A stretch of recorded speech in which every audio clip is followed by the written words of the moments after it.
amigos, amigas, irmãos e irmãs, aqui pelo nosso canal do YouTube, o Núcleo de Produção Audiovisual Clara de Assis, para mais um momento de trocas, de intercâmbio com a literatura espírita, com o conhecimento espírita.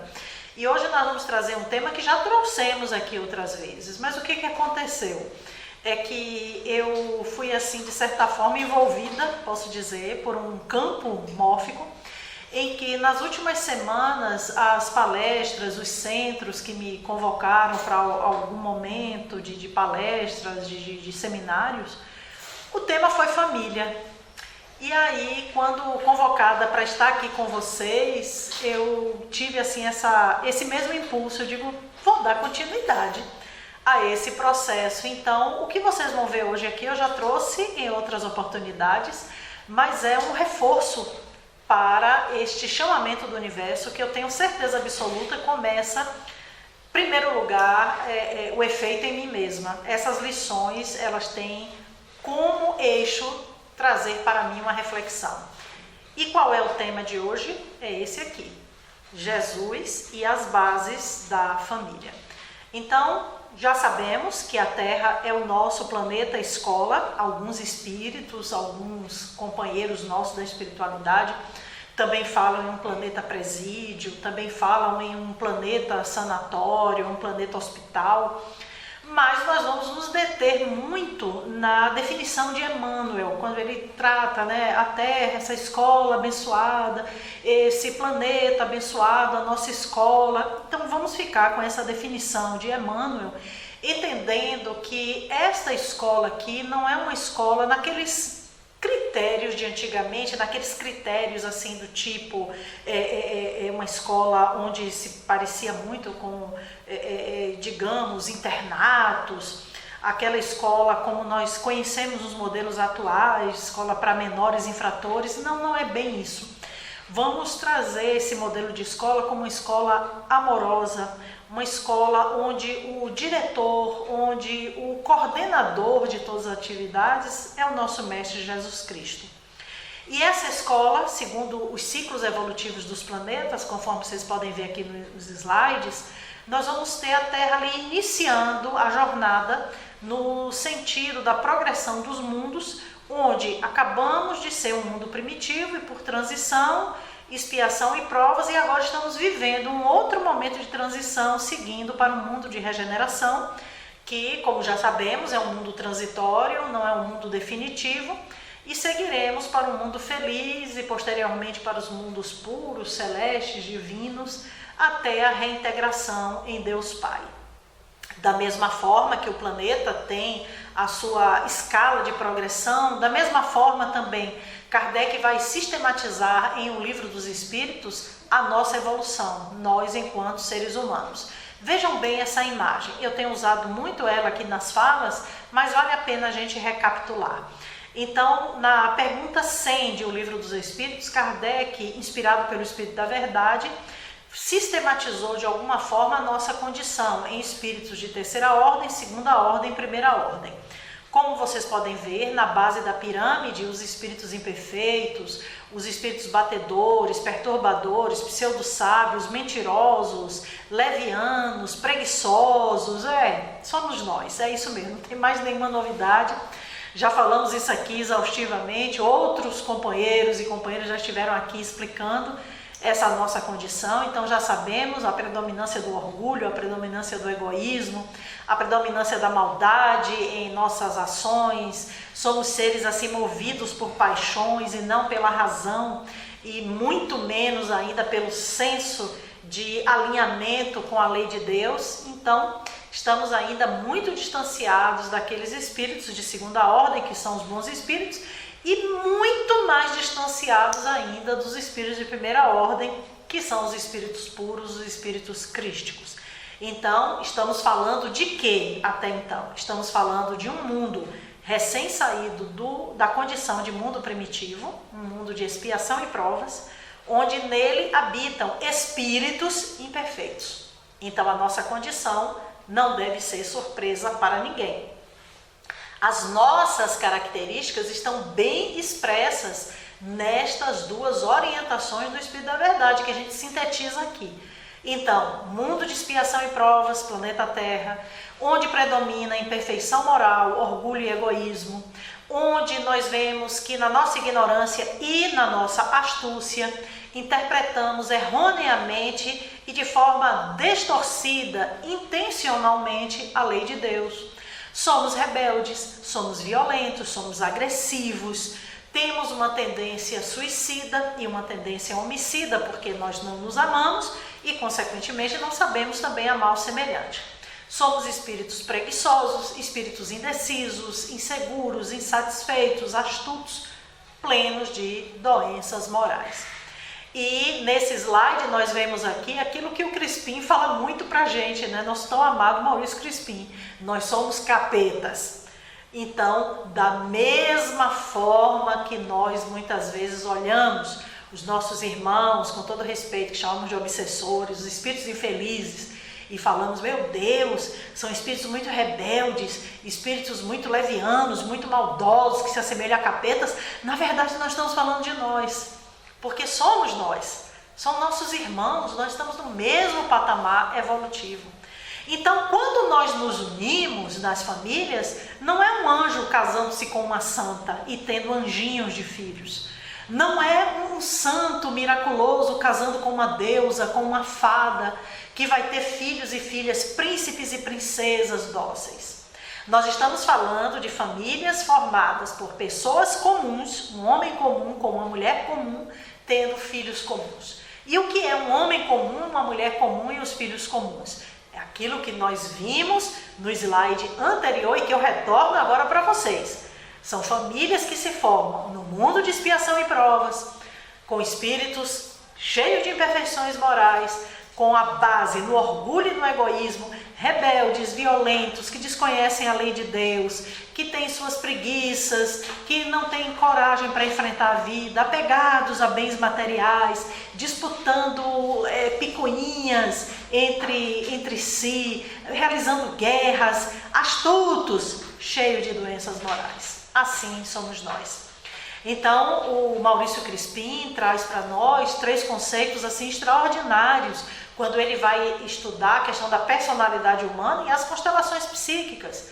Quando ele nos diz, a família, na realidade, é união por lei de causa e efeito.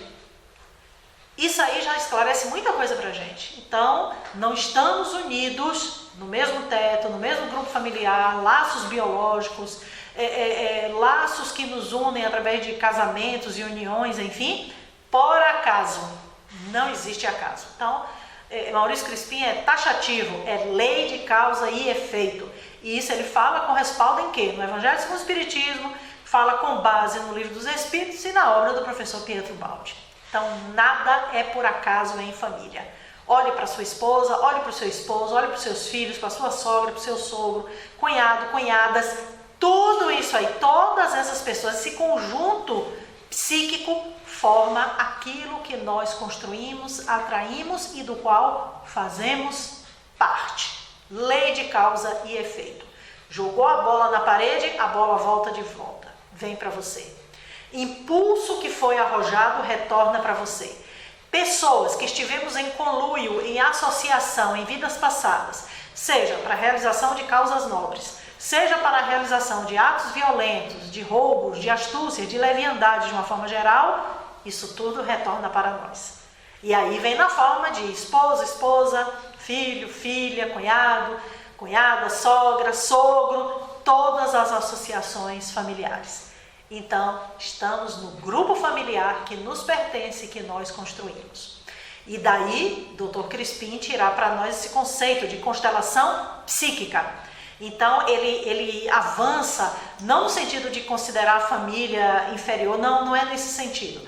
É que ele avança no sentido de uma constelação psíquica, porque ele inclui também nesse bojo, nessa discussão, ele inclui as relações de trabalho, ele inclui as relações que estabelecemos até mesmo no nosso grupo religioso, espírita, as relações com vizinhança, as relações com os subalternos, as relações com os nossos superiores. Então, passa a ser não somente aquele grupo que nós chamamos de pai, mãe, filhos, mas um contexto maior. Por isso que ele vai tratar nessa visão de constelação psíquica, de uniões que fazemos em vidas passadas, recebemos de volta e também nessa vida presente e que estão de volta aqui em nosso caminho. Consequentemente, vivemos um na sombra do outro, vivemos um acusando o outro, vivemos um querendo tirar vantagem do outro, vivemos uns com os outros em conflito, vivemos uns com os outros fazendo os grupinhos, como muitas vezes nós chamamos popularmente, fazendo as panelinhas dentro da própria família, separando, excluindo alguns, deixando alguns de lado. Não fazer aqui o nosso grupinho, deixa aquele outro lado da família ali, não, aquele grupo familiar. Então tudo isso leva a um estado de sombra que nós projetamos no próprio ambiente da família. Aí já cabe uma reflexão. Isso é saudável? Isso tudo que nós falamos aqui está contemplado na lei de Deus? Não. Tudo isso é criação nossa, humana. Tudo isso parte do nosso egoísmo, do nosso orgulho, do nosso desejo de afastar, de selecionar, de dizer fulano eu quero, Beltrano eu quero, agora cicrano. Então isso é anti-Deus, porque isso é anti-amor e Deus é amor. Então cabe a nós entendermos tudo isso que foi dito pelo Dr. Crispim e avançarmos em nossas autorreflexões. Porque não basta olharmos isso aqui tudo com a racionalidade. Olhamos e dizemos, realmente é isso mesmo. E o coração como vai? E a compaixão como é que vai? Como é que está o seu perdão? Como é que estão os seus laços familiares? Esgarçados, fortalecidos, amorosos, cheios de exclusões e antipatias? Como é que você está no seu grupo familiar? Isolado, sendo apontado como aquela pessoa problema? Ou você é apontado como aquela pessoa querida, que todos querem, que todos desejam, que quando falta numa reunião familiar, até um aniversáriozinho simples, ou por que fulano não veio? Ou cadê fulana? A gente gosta tanto dela. Então, qual é a nossa posição no nosso grupo familiar?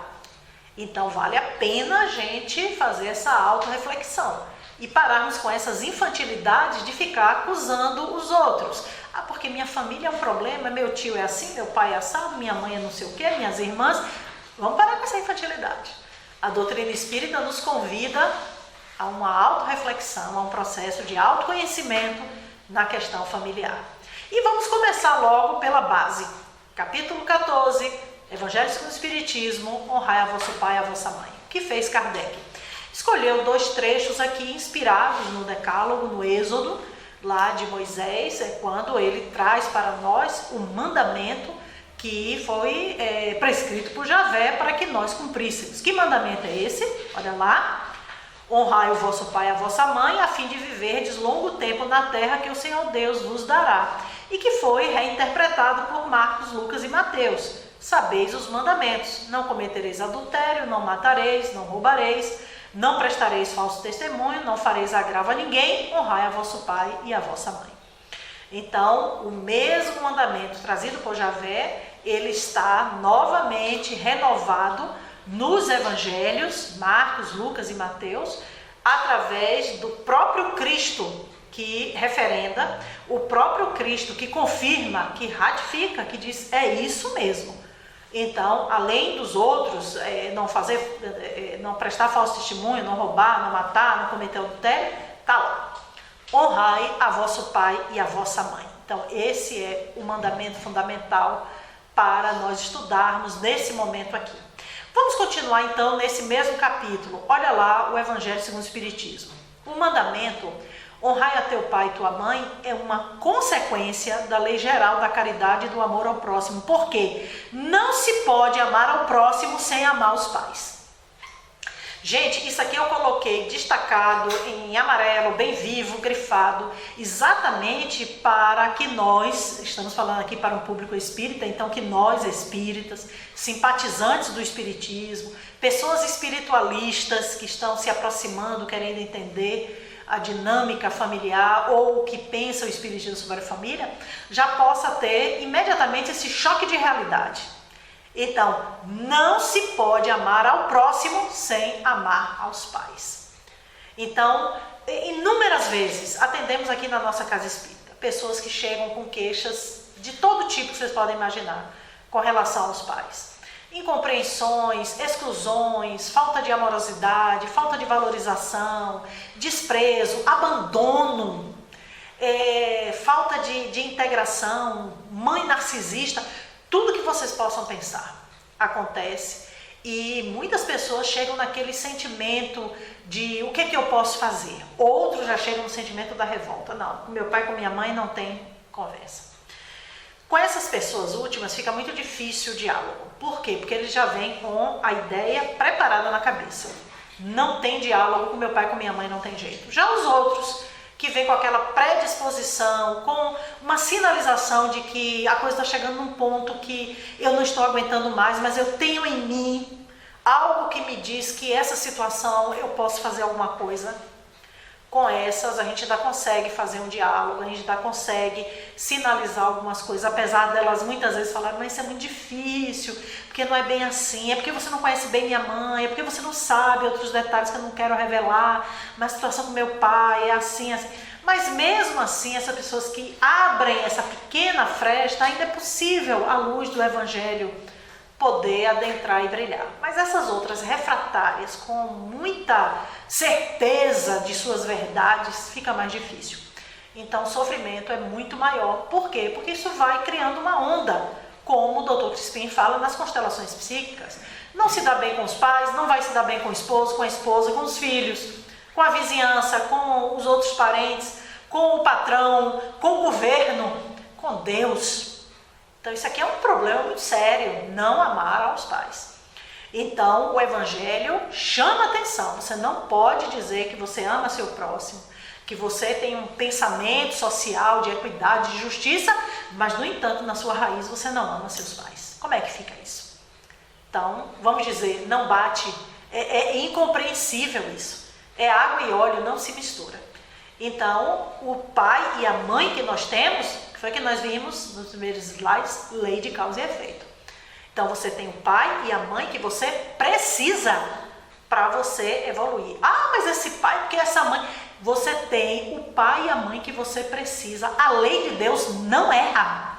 A lei de Deus é uma lei de amor, é uma lei que devolve para você aquilo que você plantou. Então, meu irmão, minha irmã, por mais difícil que seja para entendermos que nós somos responsáveis pelo nosso destino, mas essa é a verdade clara que a doutrina espírita nos traz. Então é preciso que cada vez mais estejamos batendo nessa tecla da questão da responsabilização nossa perante os nossos atos. Atos concretos ou atos morais que nós desempenhamos durante a nossa vida, porque nós vamos receber isso de volta. Então o pai e a mãe que nós temos, o pai alcoólatra, a mãe infeliz, depressiva, são os pais que nós cultivamos de vidas passadas. E que são esses elementos que estão no nosso contexto psíquico da lei de causa e efeito para o processo evolutivo. E tenhamos a certeza que a caminhada é com eles. Então vamos ressignificar essa filiação nossa com esta mulher e com este homem, de forma que possamos ter uma caminhada muito mais focada num processo de entendermos a lei de Deus. Claro que eu não estou dizendo aqui que isso é uma maravilha, que isso é um doce, a pessoa ter pais e mães que não a amam, a pessoa ter um pai e uma mãe que não se importam com ela, que desprezam, isso é terrível. Mas nós estamos aqui falando para você que é espírita, para você que é espiritualista, para você que sente que pode fazer algo mais a partir desses preceitos espíritas. Então, jamais olhe para seus pais e diga, eu vou devolver para eles na mesma moeda. Eu vou fazer com eles o que eles fizeram comigo. Eu não posso amar esse homem, eu não posso amar essa mulher, porque eles não me amam. Não faça isso. Não é por aí, porque o mandamento, a raiz que vem no decálogo é honre seu pai e sua mãe. Ainda que você diga assim, eu não amo com toda a extensão, mas honre. E o que é honrar? Não desmereça eles, não fale mal deles. Trate bem quando eles precisarem de você e faça todo o possível para atendê-los nas suas necessidades. Você não é obrigado a ficar ali, ouvindo e se fazendo, digamos, de um ser que não tem uma personalidade, só recebendo pancada e cada vez mais enfraquecendo. Não, não faça isso. Você também tem que se amar, nesse sentido você tem que se amar. Mas jamais deixe esses pais desassistidos. Jamais traga para eles qualquer tipo de contrariedade partindo de você. Então, honre o nome que eles lhe deram, honre a família que você pertence, honre essa paternidade, essa maternidade com assistência moral, espiritual, material e faça o possível para evitar conflitos que partam de você. Então, o ensinamento bíblico, o ensinamento confirmado por Cristo no Evangelho vem por esse caminho, honrar aos pais. E lá também no capítulo 14, Santo Agostinho vai nos trazer uma lição que vai reforçar esse honra teu pai e tua mãe. Vamos lá? Item 9. A ingratidão é um dos frutos mais diretos do egoísmo. Revolta sempre os corações honestos, mas a dos filhos para com os pais apresenta caráter ainda mais odioso. É, em particular, desse ponto de vista que vamos considerar para ali analisar as causas e os efeitos. Também nesse caso, como em todos os outros, o Espiritismo projeta luz sobre um dos grandes problemas do coração humano. Observaram o que Santo Agostinho falou aqui?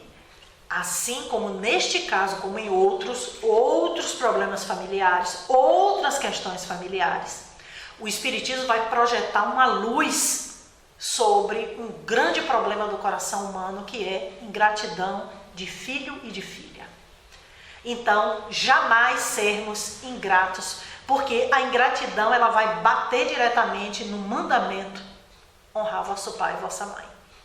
Então, como nós falamos aqui há pouco e lemos a mensagem dos Espíritos, do Espírito da Verdade, então nunca deixe esses pais soltos, nunca deixe esses pais à revelia. Desconheço este homem, não quero saber desta mulher. Faça o possível para assisti-los nas suas necessidades. Faça o possível que você puder, dentro daquilo que você tem de condição material, de condição moral, de condição espiritual, para visitá-los, para estar com eles, provê-los do que eles necessitarem. Porque a ingratidão é um fruto direto do egoísmo. Você só está pensando em você. Você só está pensando em que eu não quero me machucar, não quero me ferir, mas ali é seu pai, ali é sua mãe. E olha o que Santo Agostinho continua dizendo: revolta os corações honestos. Então, mesmo que esse pai e essa mãe não foram esses pais lá, nota 10, não honraram a condição de pai e mãe, mas nós como filhos não temos o direito de julgá-los. E jamais usemos a expressão para eles da seguinte forma: é meu pai, eu lhe perdoo por tudo que o Senhor me fez. É minha mãe, eu lhe perdoo pelas suas ausências. Filho não tem que perdoar nem dizer que perdoa. Porque, contudo, seu pai e sua mãe lhe deram algo extraordinário. Meus pais me deram algo extraordinário, que é a minha vida. Veiculada por Deus, eles aceitaram ser meus pais. Então isso eu não tenho como retribuir. Eu não tenho como dizer, eu perdoo você. Perdoar de quê? Se eles me deram esse bem maior que é eu estar aqui. Então o ensino de Jesus é muito claro com relação a isso. Essa questão da honra, do olhar, que ele confirma. Ele fala enquanto já vê e depois ele retorna no Evangelho e confirma. Então essa é uma das bases para que a família se solidifique. Honrar os pais, os filhos olharem para esses pais. Os filhos proverem esses pais, atenderem os chamados desses pais nas suas necessidades.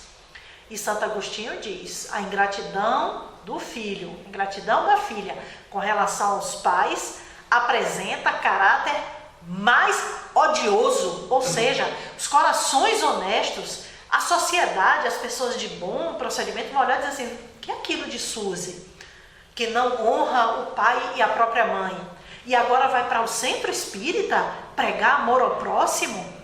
Vem na campanha do quilo pedir um pouco de alimento para atender aos pobres? E ela própria não honra os seus pais? O pai vive aí de qualquer jeito, a mãe jogada? Que espírita é essa? Exatamente, a sanção social, ela é perfeita nesses casos. Porque é como se ela nos empurrasse contra as cordas, né, do ringue, dizendo, vem cá, o que é isso? Que tipo de espírito é você? Que sobe num púlpito e prega, que fala coisas lindas nas suas falas, nos seus aconselhamentos com as pessoas, mas na hora da sua prática, você não cumpre aquilo que você diz? E é por isso que Jesus chama a atenção, hipócritas, afastai-vos de mim, vós que obrais a iniquidade. Então, irmãos e irmãs, tomemos muito cuidado com essa questão deste isolamento da família. Não quero saber desse pai, não quero saber dessa mãe. Vamos tomar muito cuidado com isso, vamos honrá-los, principalmente na sua velhice, quando já estão fracos, quando já não tem mais força para trabalhar. Vamos prestar a eles os dengos, os mimos, aqueles agrados próprios que a velhice reclama. É preciso fazermos isso. E Santo Agostinho continua dizendo, honrar o pai e a mãe não é somente respeitá-los, mas também assisti-los nas suas necessidades, proporcionar-lhes o repouso na velhice, cercá-los de solicitude, como eles fizeram por nós na infância. E se não fizeram, nós temos hoje o senso moral, nós temos hoje a cultura de sabermos que não se retribui o mal com o mal, que nós temos obrigação como filhos de retribuir as suas ausências, as suas falhas. São seres humanos, erraram, falharam como pai e mãe, mas o nosso dever é retribuir para eles com todo amor, com toda honra, com todo cuidado, com o mesmo carinho que faremos pelo próximo e com aquele olhar mais aguçado. Ali é meu pai, ali é minha mãe.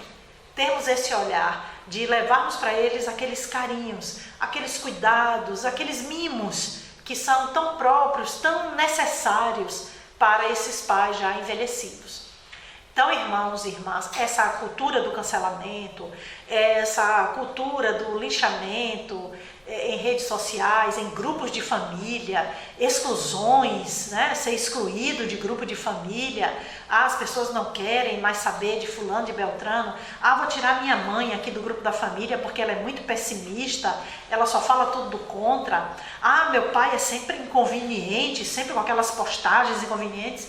Então, vamos ter um pouco de paciência com relação a isso, porque nós estamos falando daquele próximo mais próximo, que são os nossos pais. Então, quem ama não intimida, quem honra não intimida, quem honra não exclui, quem honra não aponta. Você pode sentar com seus pais, conversar, tentar direcionar de alguma forma, tentar fazer um processo, digamos assim, né, de uma orientação com muito zelo, com muito cuidado, porque às vezes vivem em mundos diferentes, vivem em mundos onde as práticas de hoje podem ser estranhas para eles. Muitas vezes pais muito idosos, pessoas que não tiveram a mesma educação que nós tivemos, têm uma outra visão de mundo. A gente tem que aprender a respeitar isso. Então temos todo esse cuidado para não estarmos coordenando dentro da nossa família um processo geral de exclusão daquela pessoa. E quando vamos ver quem é aquela pessoa, é meu pai. Quem é aquela pessoa? Minha mãe, que foi excluída. Por quê? Então, infelizmente, existem famílias que são assim. Não, deixa minha mãe lá na casa dela, no cantinho dela, fazer a nossa festa de Natal aqui, porque minha mãe é muito chata, vem com algumas... Vamos parar para pensar sobre isso. Vamos parar muito seriamente para refletirmos sobre essas nossas escolhas terríveis a respeito de nós próprios. Vejamos que Jesus, na sua vida terrena, ele jamais se excluiu do grupo familiar no sentido de apontar falhas de sua família, ou de sua mãe, ou de seu pai. Cadê meu pai que não está aqui para me apoiar? Cadê minha mãe que não veio aqui me defender diante de Pilatos? Requisitar essa família. A sua honra foi o tempo inteiro, a sua vida familiar, apesar dos evangelhos sinóticos não trazerem isso, mas os evangelhos apócrifos trazem a vida dele de infância, de juventude ali no ambiente da família, no ambiente dos pais, convivendo com os pais. E por mais estranho que nos pareça, da interpretação enviesada, né, que é dada àquela fala de Jesus, quem é minha mãe, quem são os meus irmãos, é uma fala que é interpretada de forma enviesada, nossa. Jesus estava pregando, Jesus estava falando para os discípulos quando foi anunciado, sua mãe e seus irmãos estão aqui. E aí ele se vira para aqueles que ele estava pregando para dizer, e quem é minha mãe, quem são meus irmãos? Então foi uma forma de esclarecer e não uma forma de repudiar. Não, diga essa mulher aí que eu nem sei quem é ela. E quem são esses jovens que estão aí, esses homens, essas mulheres? Meus irmãos, meus mesmos? Não, eu não tenho, não foi nada disso. Então, o que é que nós fazemos? Como diz Kardec, nós interpretamos mal o Evangelho, colocamos ou tiramos certas falas do Cristo a nosso bel prazer e interpretamos como a nossa mente tosca e atrasada acha que foi. Então, é preciso entendermos que um ser como Cristo, Jesus de Nazaré, o Cristo cósmico, o Cristo planetário, o governador espiritual da Terra, aqui encarnado, missionário, que veio exemplificar a lei de amor, justiça e caridade, repudiar a mãe, isso é algo que qualquer pessoa de bom senso diz é um absurdo. Então, ali houve um erro claro de interpretação, de tradução, e que nós estamos perpetuando, muitas vezes, com as nossas falas, que trazemos na realidade os nossos processos, os nossos traumas, os nossos olhares enviesados, a nossa má vontade, e colocamos palavras na boca do Cristo que ele nunca falou. Então, na verdade, Jesus era conhecido entre seu povo como filho de José. Olha lá em Mateus 13:55, ele era primo de Mateus, e Mateus bem fala isso. Não é este o filho do carpinteiro? O nome de sua mãe não é Maria? Não são seus irmãos Tiago, José, Simão e Judas? Então Jesus era conhecido pela sua própria família. Por quê? Porque ele honrava essa família.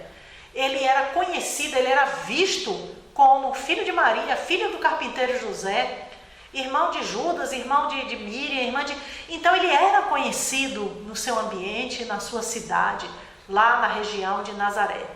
E como espíritas também nós sabemos do difícil caminho do discipulado de Maria. Nós bem sabemos que ela foi uma discípula segura do Cristo. O livro Paulo Estevão não se cansa de trazer exemplos, inclusive a própria fidelidade que ela manteve ao grupo dos apóstolos, de acompanhá-los, de ouvi-los, de estar presente naquelas ações, atividades, depois de sair com João para o exílio, praticamente, né, em Éfeso, e lá viver a vida de mãe e filho com João até os seus últimos dias, e ser depois visitada por Paulo, que encontra com ela e beija as mãos, ela já idosa, já velhinha. Então tudo isso mostra essa caminhada dessa mulher, que aceitou esse difícil caminho de ser a mãe do Salvador, de acompanhá-lo na sua gestação, infância, juventude, até quando ele começa a sua vida pública e ela passar por todo aquele processo aterrorizante que foi o assassinato de seu filho, num processo extremamente mal conduzido, feito às pressas, na madrugada, com testemunhas falsas, com juízes parciais, sem direito à defesa, nada do que temos hoje, que aí nós vemos as pessoas reclamarem nas câmeras de televisão. Hoje a gente vê assim muito o direito em alta, falando da defesa, da ampla defesa. Na época de Jesus, tudo isso foi negado para ele, e Maria ali estava ao lado da cruz, de pé, solene, entendendo todo aquele processo cósmico que ali existia. Então, era Jesus honrando ali Maria e José. Ele veio com essa missão e ele deu cumprimento a essa missão em cada um dos seus aspectos mais delicados, mais pequeninos que nós possamos pensar. E Jesus deu continuidade a essa lei que nós chamamos de evangelho aqui na terra, e sua mãe esteve com ele. Seu pai, segundo os evangelhos apócrifos, teria falecido. Maria, a essa altura, já era viúva. Mas o seu nome de filho do carpinteiro, filho de José, estava honrado e era reconhecido. Muito bem, agora já que falamos a respeito da vida de Jesus e dos imbricamentos familiares, vamos para o capítulo 4 do Evangelho segundo o Espiritismo. Ninguém pode ver o reino dos céus se não nascer de novo. Vamos pegar aqui no item 13 um trecho de uma dissertação de Kardec muito interessante sobre esses imbricamentos familiares.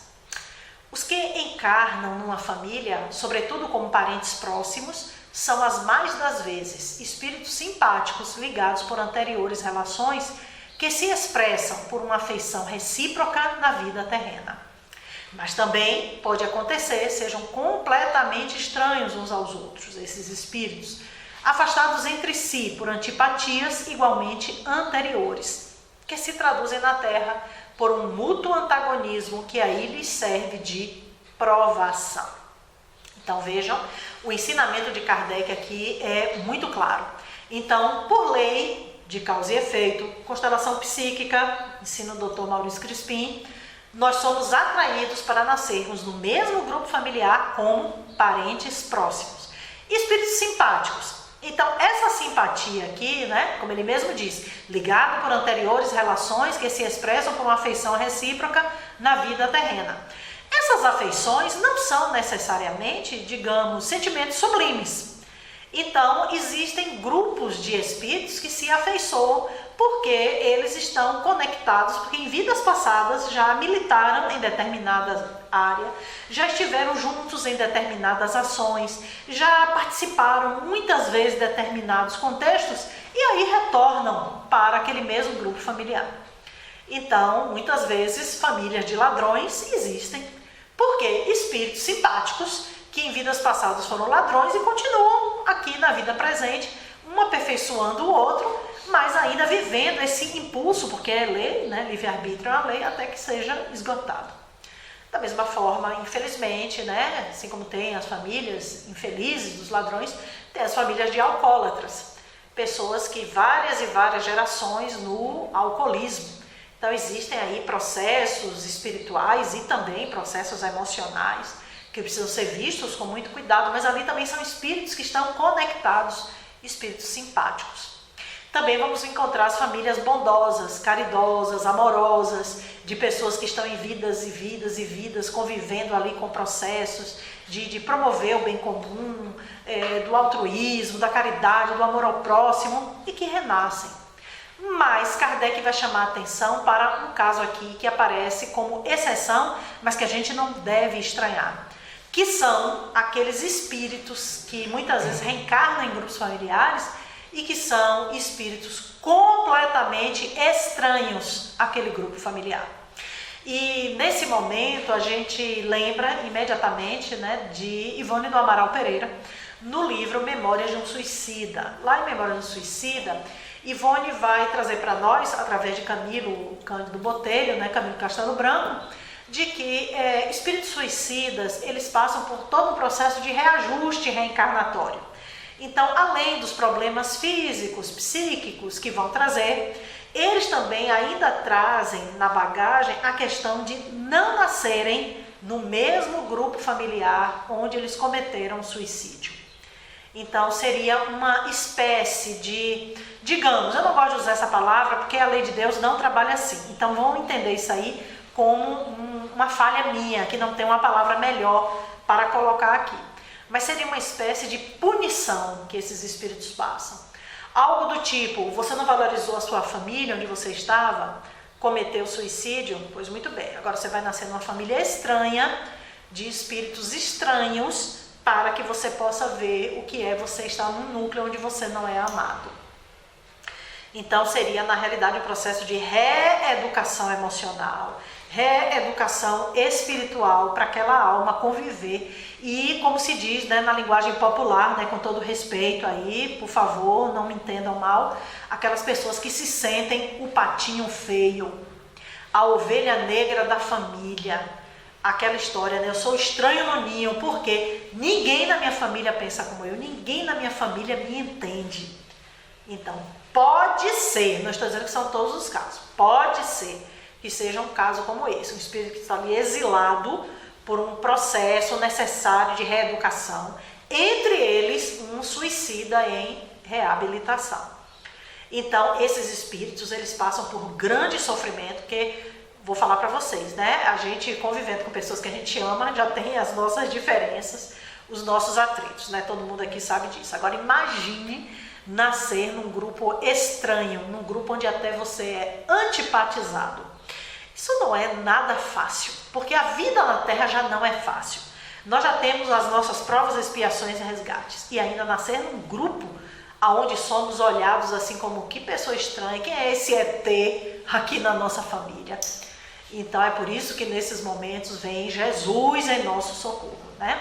Para nos trazer também mais esse processo, né? Uma das bases da família é esse processo da gente acolher ao estranho, acolher aquele que é o diferente, acolhermos pessoas que trazem as suas necessidades, necessidades amorosas, afetivas, necessidades especiais de toda forma. Então esse mandamento, amar ao próximo, ele é muito mais amplo do que o que a gente pensa. E é por isso que a gente precisa estar bastante atentos, irmãos e irmãs, para esses ensinamentos do Cristo.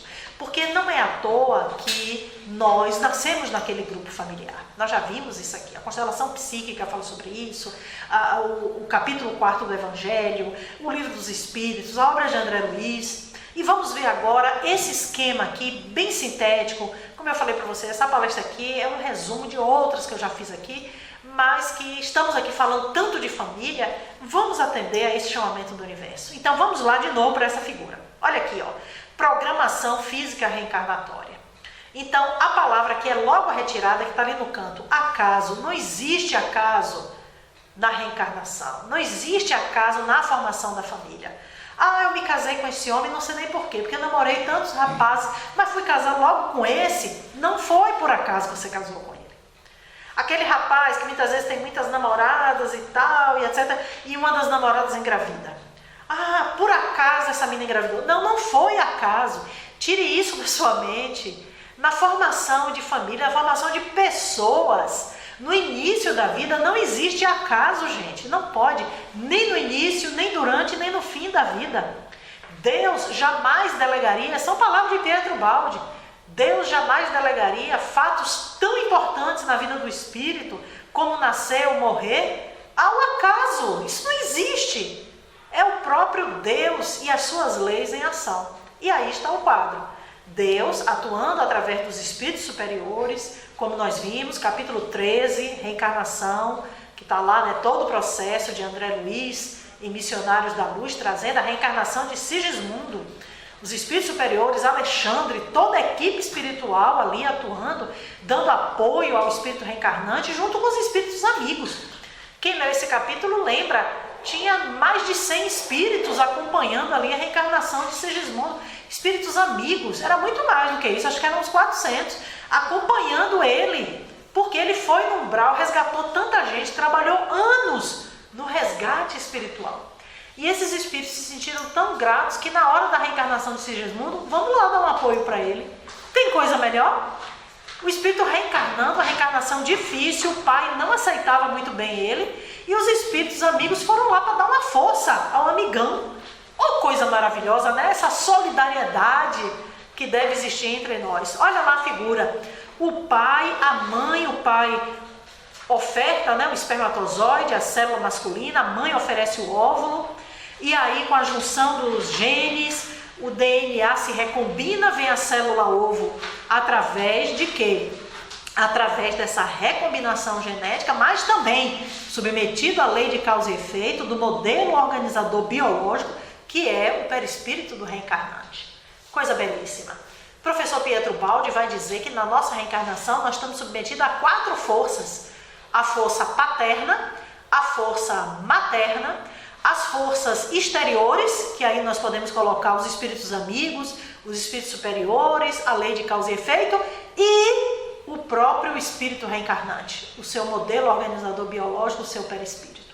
São as 4 forças que vão entrar em colisão, digamos assim, e daí nascer a nova personalidade do ser. Então, todos nós nascemos dessa forma. Ainda não existe clonagem humana, não existem outras possibilidades de seres humanos serem gerados que não seja na forma hetero, pai e mãe se unindo para gerar outras pessoas. Então, existem uniões homoafetivas, existem casais homossexuais, isso aí todo mundo sabe. Esses casais merecem viver, sejam felizes, mas o nascimento de seus filhos depende da junção heterossexual. Então, muitos casais homossexuais adotam crianças, muitos casais homossexuais lançam mão da barriga de aluguel, um deles oferece a célula, ou o espermatozoide, ou o óvulo, né? Depender, seja homossexual masculino ou feminino, mas todos nós nascemos de um casal hétero que se uniu e que a partir dali gerou a nossa personalidade, o nosso corpo físico. Existe acaso nisso aqui? Nunca.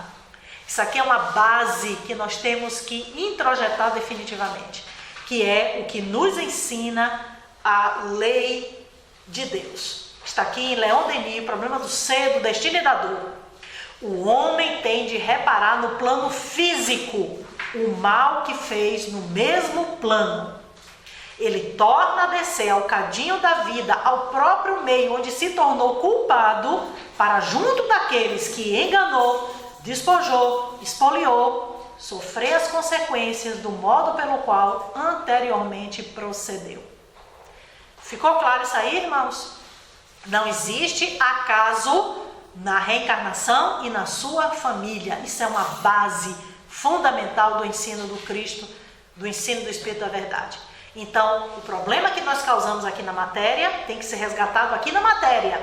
Não venham com essa infantilidade de dizer, não, quando eu desencarnar eu resolvo meu problema com meu pai no mundo espiritual. Não vai resolver não. Você vai reencarnar, seu pai vai reencarnar e vocês vão resolver aqui, no plano físico, o mal que causaram um ao outro. Não tem saída. A oportunidade da reencarnação que Jesus nos dá é maravilhosa, é fundamental para que possamos definitivamente resolvermos todas essas nossas questões familiares. E a base fundamental disso tudo já nos foi trazida por Jesus. Amai-vos como eu vos amei. Então, meus irmãos, minhas irmãs, fazendo aqui essa recapitulação, atendendo a esse chamamento do universo para falarmos sobre família, fica aqui mais uma vez essa nossa pequena contribuição para as nossas reflexões. É um tema de sempre, vou voltar aqui outras vezes falando sobre as questões familiares, porque isso é importante falar para mim também, sentir essas palavras reverberando em meu coração. Que Jesus abençoe a todos vocês, nos traga sempre, através do Espírito da Verdade, o Mestre Maior, os seus ensinos maravilhosos para que possamos evoluir, crescermos e cada vez mais ampliarmos a nossa consciência e os nossos laços de afeto. Muita paz a todos e até a próxima.